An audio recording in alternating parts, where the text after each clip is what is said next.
दोस्तों, नामदेव क्लासेज में आपका स्वागत है। तो पीछे जो वीडियो अपलोड किए थे उनमें हमने सभ्यताओं के बारे में हम पढ़ रहे थे, जिसमें मैंने 2 सभ्यता आपको पढ़ा दी थी। कौन कौन सी? एक तो कालीबंगा, एक आपकी कालीबंगा पढ़ा दी थी,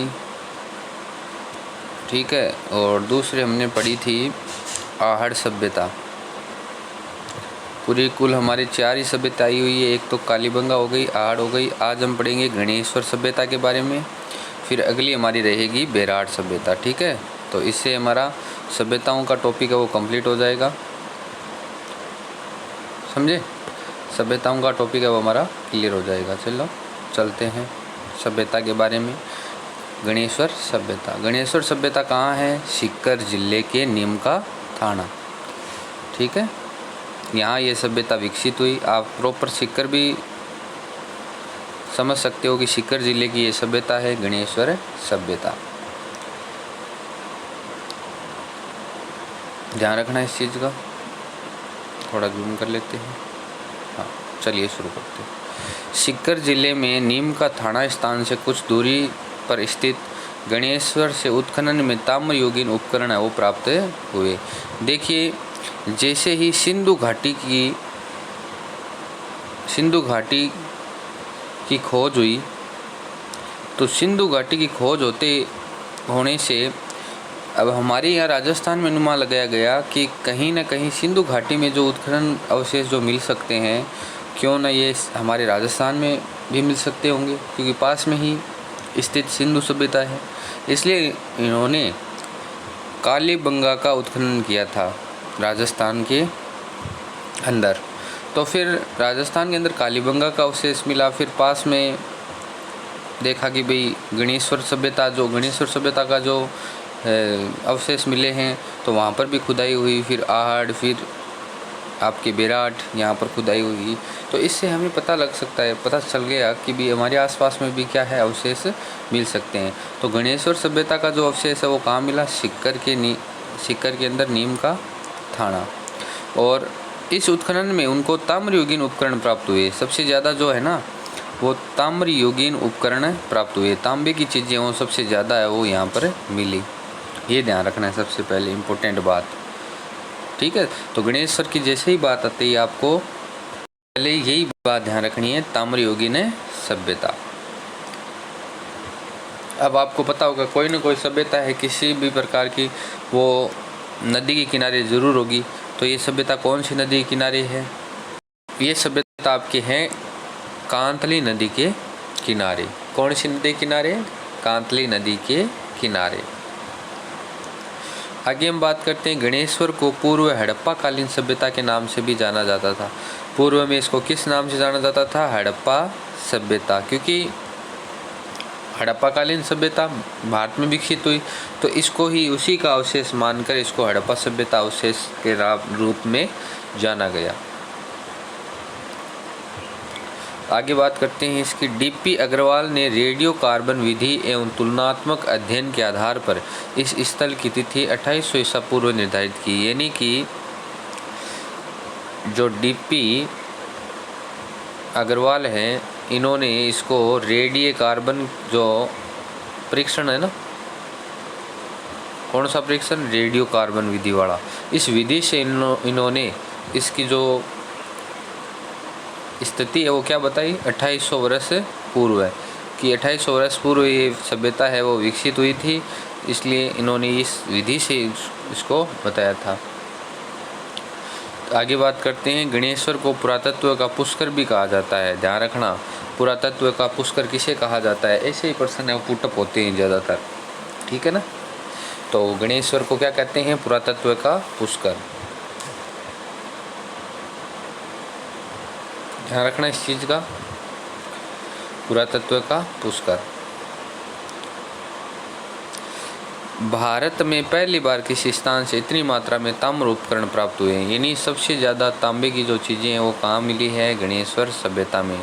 तो हम कह सकते हैं ना ताम्र युगीन सभ्यता, इसीलिए तो कहते हैं ना ताम्र युगीन सभ्यता। तांबे की जननी, ताम्र संचयी, भारत की ताम्र जननी है ना, परीक्षा में प्रश्न बहुत बार आया हुआ ये ताम्र जननी। ताम्र जननी किसको कहते हैं? गणेश्वर सभ्यता को। ठीक है, आगे बात करते हैं। गणेश्वर से तांबे का बाण एवं मछली पकड़ने का कांटा भी प्राप्त हुआ है। तांबे का बाण और मछली का पकड़ने का कांटा किसके? तांबे के। तो आप सोच सकते हो तांबे संचयी संस्कृति का ये अवशेष है। गणेश्वर के उत्खनन से लगभग 2000 ताम्र आयुध व ताम्र उपकरण प्राप्त हुए। 2000 ग्राम ताम्र आयुध तांबे के उपकरण वो प्राप्त हुए हैं। इन उपकरणों में जो ज़्यादातर हैं वो तीर हैं, भाले हैं, सुइयाँ हैं, कुल्हाड़ियाँ हैं, मछली पकड़ने के कांटे हैं, ये चीज़ें यहाँ से मिली है। तो मछली परीक्षा में एक भी ऐसे प्रश्न आ जाएगी, मछली पकड़ने के कांटे कौन सी सभ्यता में मिले? तो वहाँ हमें दिमाग लगाना पड़ेगा इन चारों में से हमारी कौन सी सभ्यता है? तो गणेश्वर सभ्यता, जहाँ मछली के कांटे के अवशेष मिले हैं। आगे बात करते हैं। गणेश्वर को भारत में ताम्रयुगीन सभ्यताओं की जननी कहा जाता है। ये प्रश्न बड़ा ही इम्पोर्टेंट है और पूछे न पूछे ये ज़रूर पूछ लेते हैं कि भारत में ताम्रयुगीन सभ्यताओं की जननी किसे कहा जाता है? तो वहाँ पर हमें कौन सी सभ्यता करना है? गणेश्वर सभ्यता। गणेश्वर सभ्यता को क्या कहते हैं? ताम्रयुगीन सभ्यता की जननी। यहाँ पर उत्खनन कार्य रतन चंद्र अग्रवाल किसने किया? रतन चंद्र अग्रवाल। ठीक है, इन्होंने यहाँ पर उत्खनन किया था। कब किया था? 1977 में। कब किया था? 1977 में। ये इम्पोर्टेंट चीज़ें हैं, इनको ध्यान रखना है आपको। उत्खननकर्ता का नाम, खोजकर्ता का नाम आपको ज़रूर ध्यान रखना पड़ेगा। विस्तृत उत्खनन है 1978 से 1979 के बीच में हुआ, जो विजय कुमार द्वारा करवाया गया था।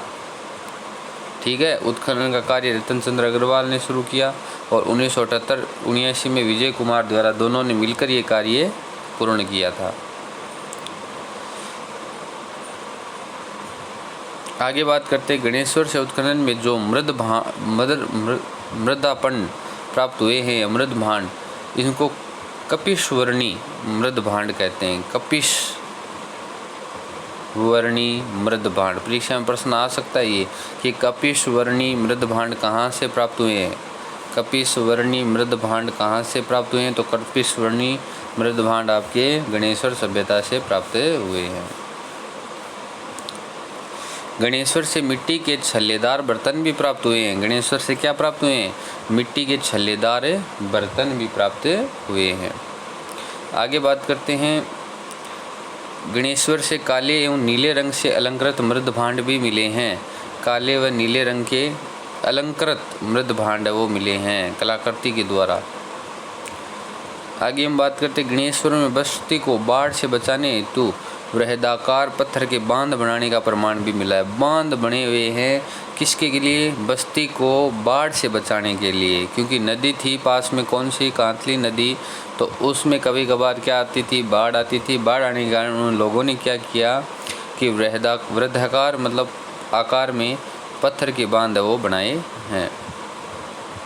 गणेश्वर में ईंटों के उपयोग के प्रमाण नहीं मिले हैं। ध्यान रखना, ईंट का प्रयोग यहाँ नहीं हुआ है। तो गणेश्वर में ईंटों का प्रयोग नहीं मिला है, इसके अवशेष बिल्कुल भी नहीं मिले। मिट्टी के छल्लेदार बर्तन केवल गणेश्वर सभ्यता से ही प्राप्त हुए हैं। मिट्टी के छल्लेदार बर्तन जो है ना, वो कहाँ से प्राप्त हुए? गणेश्वर सभ्यता से। तो परीक्षा में प्रश्न आ जाए ना कि मिट्टी के छल्लेदार बर्तन है वो कौन सी सभ्यता से प्राप्त हुए हैं? गणेश्वर में।